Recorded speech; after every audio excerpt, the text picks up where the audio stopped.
आज मैं एक ऐसे मुद्दे को लेकर के आपके सामने हाजिर हुआ हूँ, जिसके बारे में आपको बहुत ज़्यादा सोचना है। ये आपके भविष्य से जुड़ा हुआ है। दोस्तों, मेरी आयु 60 साल से ऊपर हो गई है और मैंने बहुत कुछ लाइफ में देखा है। 64-65 में मैंने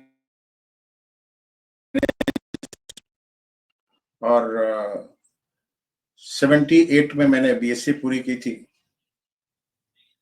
तो 64-65 में जब मैं स्कूल जाना शुरू किया था, तो उस समय वहाँ पर कांग्रेस पार्टी, भारत में कांग्रेस पार्टी ही करती थी। 64 की मई में जवाहरलाल नेहरू साहब का निधन हुआ था।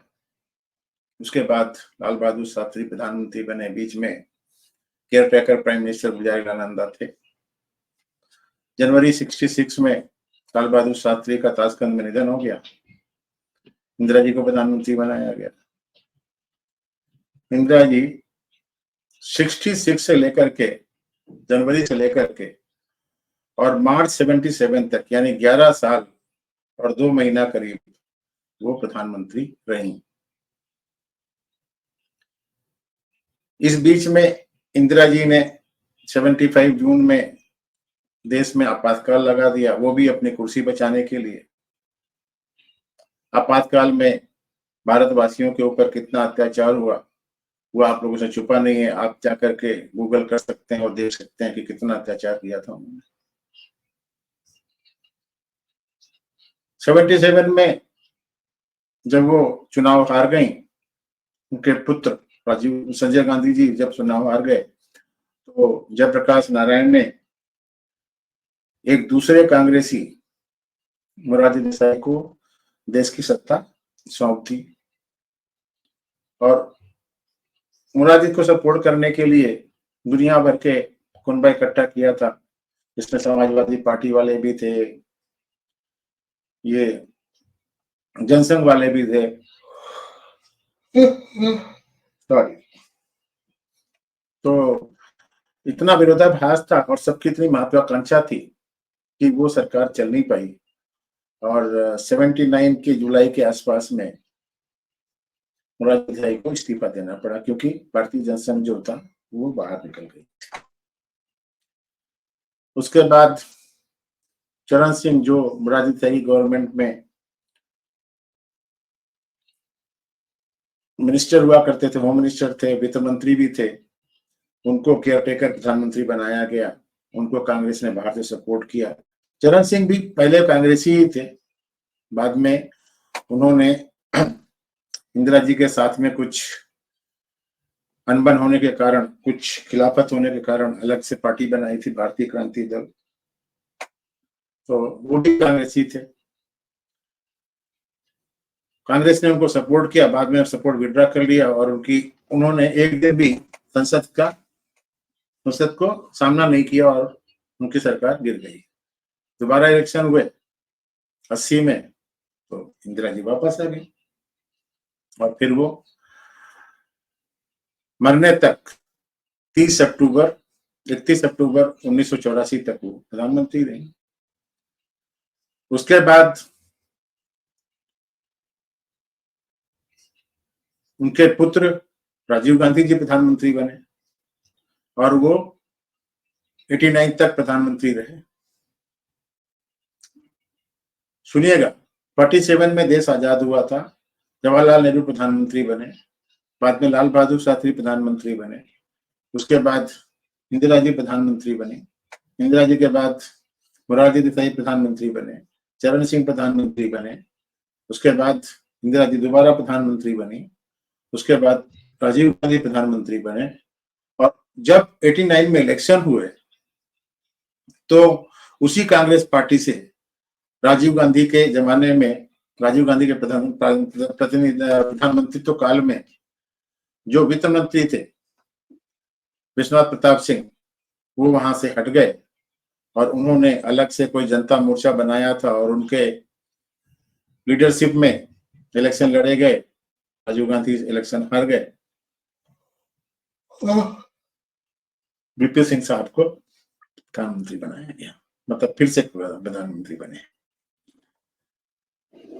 बाद में जो पहले मुरादी के टाइम में जो नाटक हुआ था, वही नाटक उस समय दोहराया गया। भारतीय जनता पार्टी विश्वनाथ प्रताप सिंह को सपोर्ट कर रही थी और उसी समय अडवाणी जी ने राम जन्मभूमि के लिए रथ यात्रा निकाली, उनको लालू प्रसाद यादव ने बिहार में गिरफ्तार करवा लिया और उस चक्कर में भारतीय जनता पार्टी ने सपोर्ट विड्रॉ कर लिया और लालू फिर उस चक्कर में विश्वनाथ प्रताप सिंह की गवर्नमेंट गिर गई। विश्वनाथ प्रताप सिंह की गवर्नमेंट गिरने के बाद चंद्रशेखर को प्रधानमंत्री बनाया गया। राजीव गांधी की कांग्रेस पार्टी ने उनको सपोर्ट किया। चंद्रशेखर भी पहले कांग्रेसी थे, जब आपातकाल लगा था तो उन्होंने इंदिरा जी का विरोध किया था, उस चक्कर में कांग्रेस से अलग हो गए थे। 91 मई में जब इलेक्शन हो रहे थे, उस समय चंद्रशेखर ही प्रधानमंत्री थे। चंद्रशेखर को प्रधानमंत्री तो बनाया, बाद में उनका सपोर्ट विड्रॉ कर लिया, क्योंकि वो शायद राम जन्मभूमि के मामले को थोड़ा सा सुलझाना चाह रहे थे। तो राजीव गांधी को अच्छा नहीं लगा, गांधी परिवार को तो वैसे भी अच्छा नहीं लगता कोई दूसरा हमारे परिवार के अलावा कोई दूसरा देश के लिए अच्छा काम कर सके।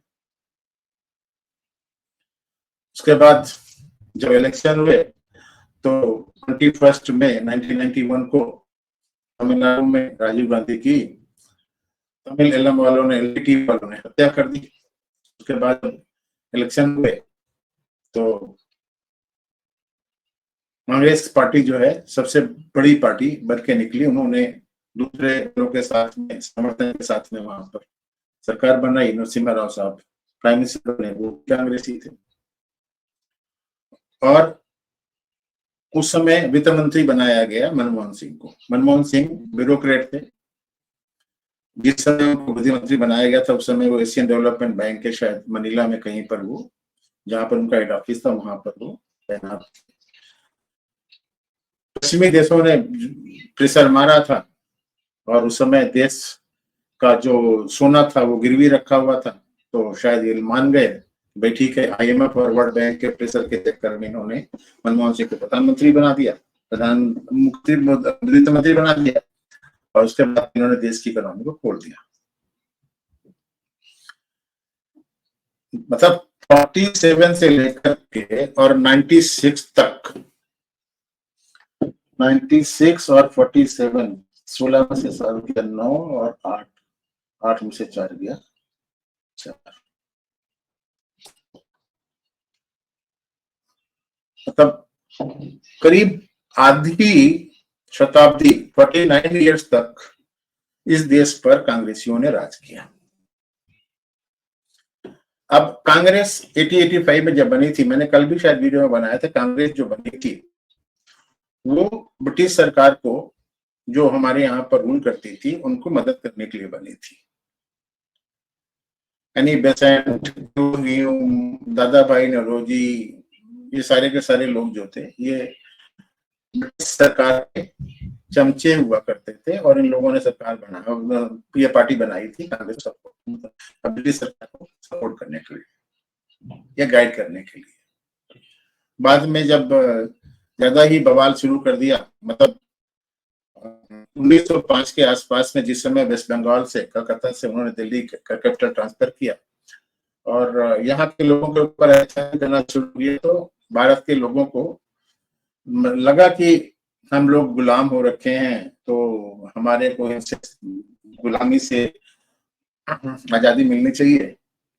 तो उन्होंने एक अलग से तरीका अपनाया कि चलो ठीक है, अपने जो फेवर के नेता हैं उन लोगों का कांग्रेस पार्टी में घुसेड़ दिया जाए। चक्कर में मोहनदास करमचंद गांधी को साउथ अफ्रीका से लेकर के आ गए, जवाहरलाल नेहरू को लंदन से लेकर के आ गए। उन लोगों ने पार्टी में पहले ज्वाइन किया, बाद में कब्जा कर लिया और बाद में प्रधानमंत्री बन गए। तो कहने का मतलब यह है कि देश आजाद होने के बाद करीब 50 साल तक हम लोगों के ऊपर कांग्रेसियों ने राज किया, या इनडायरेक्टली हम ये बोल सकते हैं कि हम लोगों के ऊपर ब्रिटिश एजेंट लोगों ने राज किया। अब अंग्रेजों ने हमें जब स्वतंत्रता थी, हमारे को स्वतंत्रता नहीं मिली थी, उन्होंने हमारे को डोमिनियन रिपब्लिक डिक्लेयर किया, इंडिपेंडेंट कभी भी नहीं बताया। 1950 में जब हमारे ऊपर कॉन्स्टिट्यूशन लागू हुआ, उसके बाद 1952 में जब इलेक्शन हुए, उससे पहले आप लोगों ने पढ़ा ही होगा कि 47 में जिस समय प्रधानमंत्री का पद का शपथ दिलाई थी, तो लॉर्ड माउंटबेटन ने दिलाई थी। प्रधानमंत्री पद की शपथ जवाहरलाल नेहरू को लॉर्ड माउंटबेटन ने दिलाई थी। तो सन 96 में जब इलेक्शन हुए, उस समय भारतीय जनता पार्टी सबसे बड़ी पार्टी निकल के आई, लेकिन वो सरकार 13 दिन तक रह पाई और 13 दिन के अंदर उस सरकार को कम्युनिस्टों ने और समाजवादियों ने और कांग्रेसियों ने मिलकर के गिरा दिया और फिर देवेगौड़ा साहब को प्रधानमंत्री बनाया गया। अब देवेगौड़ा साहब भी कांग्रेसी थे। उसके बाद देवेगौड़ा साहब को सीताराम केसरी साहब ने गिराया, तो आई.के. गुजराल बने। आई.के. गुजराल इंदिरा गांधी के टाइम में रूस में, सोवियत रूस में हमारे राजदूत हुआ करते थे, तो वो भी कांग्रेसी थे। सो 98 तक हम लोग प्रैक्टिकली, मतलब 49 में से 49 और 2 51 साल तक हम लोग कांग्रेसियों के कब्जे में ही रहे।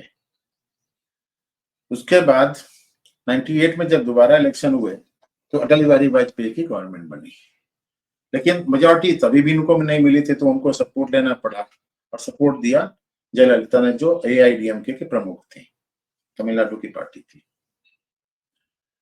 AIADMK के प्रमुख जयललिता को सुब्रमण्यम स्वामी ने कुछ फुसला करके, बहका करके बोला कि ऐसा है वैसा है, आप अटल बिहारी वाजपेयी की सपोर्ट विड्रॉ कर लो और फिर हम आपको, मतलब हमारी सोनिया गांधी से बात हो चुकी है और हम आपको अच्छे इंपॉर्टेंट पद पर देंगे। तो जयललिता ने बोला ठीक है, अगर ऐसा करवा सकते तो ठीक है, और उस समय सुब्रमण्यम स्वामी ने प्रधानमंत्री बनने की इच्छा जताई थी। 91 में जिस समय चंद्रशेखर की गवर्नमेंट बनी थी, उस समय सुब्रमण्यम स्वामी ने राजीव गांधी से सपोर्ट दिलवाया था और उस समय वो कानून मंत्री बने थे। सुब्रमण्यम स्वामी की शुरू से ही अटल बिहारी वाजपेयी के साथ में नहीं बैठती थी, वो अटल बिहारी वाजपेयी के धुर विरोधी थे। तो जयललिता जी ने सपोर्ट विड्रॉ कर लिया, उस चक्कर में अविश्वास प्रस्ताव आया लोकसभा में और 98 में अटल बिहारी वाजपेयी की गवर्नमेंट लोकसभा में अपना बहुमत सिद्ध नहीं कर पाई, एक वोट से हार गई और उस समय वो 13 महीने की सरकार चली गई। तो फिर से दोबारा इलेक्शन हुए, तो बीजेपी को अच्छे वोट मिले और उन्हें उस समय डीएमके ने सपोर्ट किया। AIADMK बाहर चली गई थी, डीएमके ने सपोर्ट किया, चंद्रबाबू नायडू के टीडीपी ने सपोर्ट किया और समता पार्टी जो थी जॉर्ज फर्नांडिस की, उन्होंने सपोर्ट किया और वो सरकार 1999 में बनी थी, 2004 तक चली। तो पहली बार 1999 में अटल बिहारी वाजपेयी की सरकार जो बनी थी, उसको हम गैर कांग्रेसी सरकार बोल सकते हैं। यानी कि 52 साल के बाद, स्वतंत्रता के 52 साल के बाद हमको एक गैर कांग्रेसी सरकार मिली थी। ऐसी सरकार मिली थी जो ब्रिटिश या अमेरिका या विदेशी ताकतों के कब्जे में नहीं थी और अपने आप इंडिपेंडेंटली डिसीजन ले रही थी। यहां तक कि जब 98 में पोखरण में परमाणु परीक्षण हुआ था, उस समय सारी पश्चिमी देशों ने हमारे ऊपर प्रतिबंध लगा दिया, सैंक्शन लगा दिया था, लेकिन अटल बिहारी वाजपेयी ने उसकी झेल चिल लिया था। और अटल बिहारी वाजपेयी की गवर्नमेंट को डिस्टेबलाइज करने के लिए इन लोगों ने 99 में मुशर्रफ ने, जो समय पाकिस्तान का आर्मी चीफ था, उसने वहां पर कारगिल में जवान घुसेड़ दिए और वहां पर बवाल करवाया। आप सबको मालूम है क्या था क्या नहीं था। तो उस गवर्नमेंट को हमेशा ये गिराने के चक्कर में पड़े रहे थे। लेकिन होता क्या है कि ये जो जनसंघ वाले हैं या भारतीय जनता पार्टी वाले हैं, पहले जो RSS के लोग होते हैं और इनके अंदर राष्ट्रवाद की भावना पूरी भरी होती है। ये लोग देश के लिए काम करना चाहते हैं। इन लोग देश के लिए अगर कोई काम करना चाहता है तो वो पश्चिमी ताकतों को, ब्रिटिश को, अमेरिका को या किसी बाहर की ताकतों को सूट नहीं करता है। उनको वही लगता है कि ये तो सांप सपेरों का, भिखारियों का देश है और ऐसा है वैसा है, तो इनको, ये तो हमारे कब्जे में रहे हैं, ये उनको आगे कैसे बढ़ने देंगे। और उसी परिप्रेक्ष्य में 2004 के जब इलेक्शन हुए तो आउट ऑफ ब्लू सडनली, हो सकता है उस समय बाहरी ताकतों ने काफी कुछ किया हो, जैसे कि मैंने एक दिन एक वीडियो बनाया था कि सीआईए का एक मोडस ऑपरेंडी है कि वो अपोजिशन को फंड करते हैं और उस चक्कर में रेजिम चेंज करवाते हैं। तो 2004 के जब मई के इलेक्शन हुए थे उसमें कांग्रेस पार्टी जीत गई, मतलब बड़ी बड़ी पार्टी बन गई और उसको बाहर के कई लोगों ने उनको सपोर्ट कर दिया। जो डीएमके बीजेपी की अटल बिहारी वाजपेयी गवर्नमेंट को सपोर्ट कर रही थी, उसने कांग्रेस को सपोर्ट कर दिया। और मनमोहन सिंह, पहले बड़ा नाटक हुआ, सोनिया गांधी को प्रधानमंत्री बनाना था, ये था वो था, सोनिया गांधी ने बोला नहीं नहीं बनेंगे। उसमें भी शायद सुब्रमण्यम स्वामी ने बड़ा गेम खेला था, उन्होंने जाकर के राष्ट्रपति एपीजे अब्दुल कलाम को बोल दिया था कि ये तो इटालियन बारहन है, how can she become prime minister. उस चक्कर में मनमोहन सिंह को प्रधानमंत्री बनाया गया। मनमोहन सिंह, जैसा कि आप सबको मालूम है, कठपुतली प्रधानमंत्री थे और वो कांग्रेसी थे। तो पहले आप 52 साल जोड़ लो, उसके बाद 2004 से लेकर के 2014 तक फिर से देख लो, तो 52 10 62 62 साल तक हमारा देश जो है वो इन कांग्रेसियों के कब्जे में रहा, यानी विदेशी ताकतों के कब्जे में रहा। 5 साल आप उनके छोड़ दो, अटल बिहारी वाजपेयी के, और 2004 से लेकर के 2023 9 साल ये, यानी कि 5 और 9 14 साल तक भारतीय जनता पार्टी या देश के जो राष्ट्रवादी हैं वो हमारे देश पर प्रधानमंत्री रहे और उन्होंने शासन किया। 2014 में जब इलेक्शन हुए तो किसी को उम्मीद नहीं थी कि भारतीय जनता पार्टी जीत जाएगी, लेकिन 2013 में गोवा के कन्वेंशन में भारतीय जनता पार्टी ने नरेंद्र मोदी को अपना प्रधानमंत्री का, पहले तो मेन प्रचारक चुन लिया था, उसके बाद में प्रधानमंत्री कैंडिडेट भी डिक्लेयर कर दिया। और वो 2014 के इलेक्शन में, मई के जो इलेक्शन के रिजल्ट आए थे उसमें अच्छी खासी जीत हासिल की। उत्तर प्रदेश ने बहुत बड़ा रोल अदा किया था, उसमें 80 में से 75 सीटें दी थी। उस समय इन विरोधी ताकतों ने और कांग्रेसियों ने ये बोला था कि ये तो फ्लूक है, ये कांग्रेसी या जो विदेशी ताकतों के समर्थन से हमारे देश में शासन करना चाहते हैं, उनके दिमाग में यही रहता है कि हम ही राज करने के लिए पैदा हुए हैं, बाकी कोई राज नहीं कर सकता। उन्होंने बोला फ्लूक है। 2016 में मोदी जी ने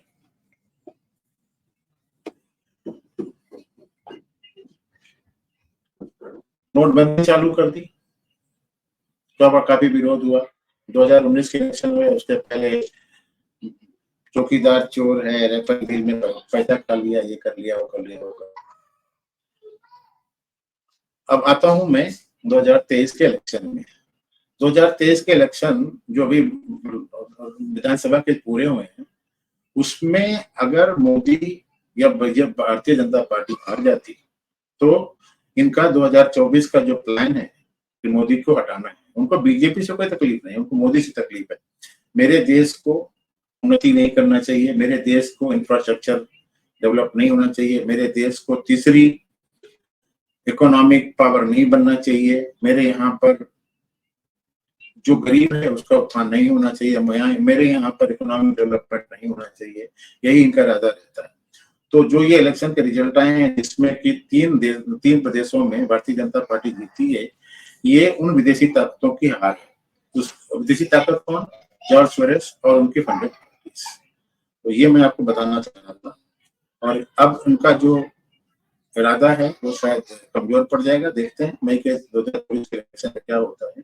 आप लोगों से यही निवेदन है कि आप लोग भारतीय जनता पार्टी और मोदी का हाथ मजबूत करिए, जिससे कि देश मजबूत होगा और हम दोबारा से गुलाम होने से बच जाएंगे। अब वो गुलाम करने के लिए कोई यहाँ पर राज नहीं करेगा, वो अपने प्रॉक्सी के थ्रू राज करते हैं। तो हमारे को मौका नहीं देना, ना सोनिया गांधी को ना राहुल गांधी को। आप लोगों को मालूम है राहुल गांधी जॉर्ज सोरोस के सारे ही काम करता है। अभी वो वियतनाम और मलेशिया और सिंगापुर का दौरा करने जा रहा है। देखो क्या होता है क्या नहीं होता है। तो और पत्रकार जो है यहाँ पर वो लोग भी पेड है, उनको चाइना और वेस्टर्न पावर जो है वो पे करती रहती है। तो तैयारी करके रखिए, fasten your seat belt and let's see कि मई 2024 में क्या होता है। तो ये था मेरा आज का मोनोलॉग। आप लोगों को अगर अच्छा लगा हो तो आप मेरे वीडियो को लाइक करिए, शेयर करिए और इस चैनल को सब्सक्राइब करिए। जय हिंद।